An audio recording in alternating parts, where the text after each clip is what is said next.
the worst of it today into tomorrow. So I set out to the 99-cent store to try to build an emergency supply kit to see really what all they had, and over there in Southwest Houston. And we have the list posted on abc13.com. Take a look.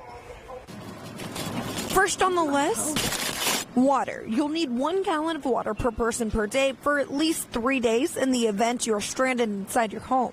Then some non-perishable foods, from crackers to canned goods. The 99-cent store was packed with goodies. Oh, perfect. Batteries. Stock up on plenty of batteries for flashlights or radios in case the power goes out. First aid kit. Perfect. Also grab any medications you think you may need too. I was surprised to see Aleve and ibuprofen for just $1. All right, we need some garbage bags, Ziploc bags to the gallon size. You'll want to finish out your emergency supply kit with a new flashlight, wrench or pliers to turn off utilities, and extra phone chargers. Desk mask. Nice. 10 back for $1. In total, my emergency supply kit came out to just over $30. Tumbleweed storm?